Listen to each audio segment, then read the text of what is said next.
basically my story of gardening, huh? Well, Yes. that started, I guess, almost 60 years ago. For a lot of years, I always bought seeds.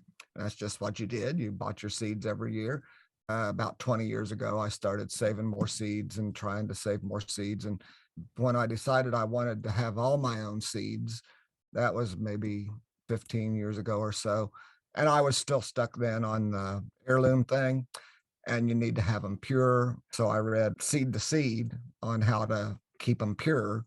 And I got real discouraged with that because I realized I can't do this in my small space. I don't have the space for the isolation distances. I don't have the space for the population sizes. And that's when I realized there's got to be a different way. And that's when I first discovered Joseph's writing in Mother Earth News.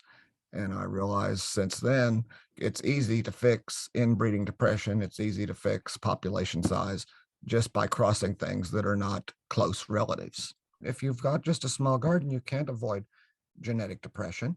You can't avoid cross pollination, but you don't have to if you decide to go with the landrace thing, because everything's mixed up and you've got all that genetic diversity.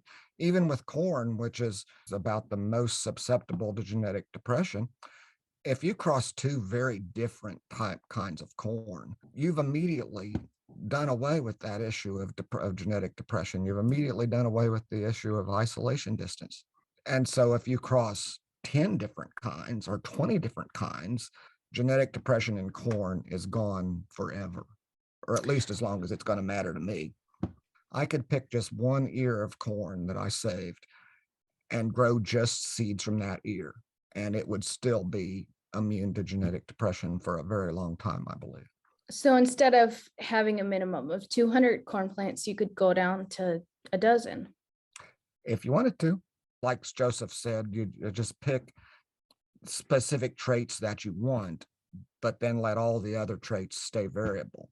So with my corn, I want flint corn, and I want it to be particular colors, but I don't care exactly how big the stalks get or other things about it.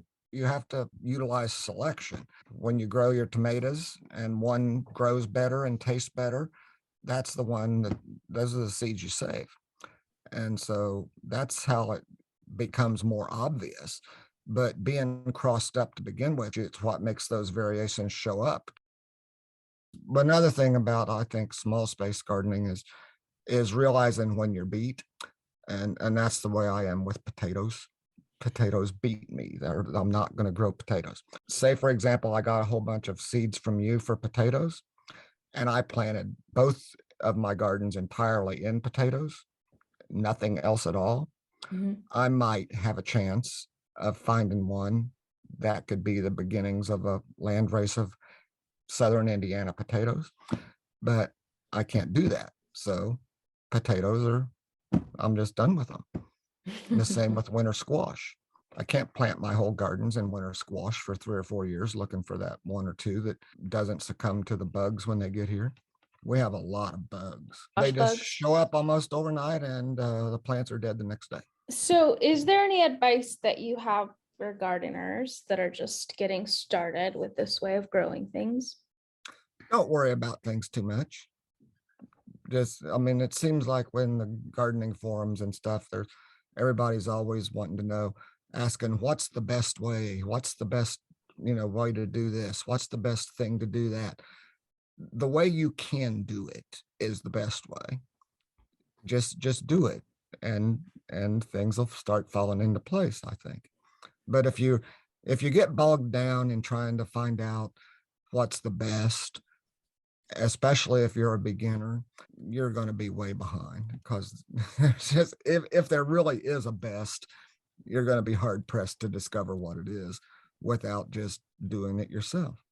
And what's best for you and what's best for me are completely different things in different climates, maybe even if we're in the same climate, because we do things different. So Okay. just get the seeds of whatever it is you decide you like to grow, and plant them, and plant as many different kinds as you can.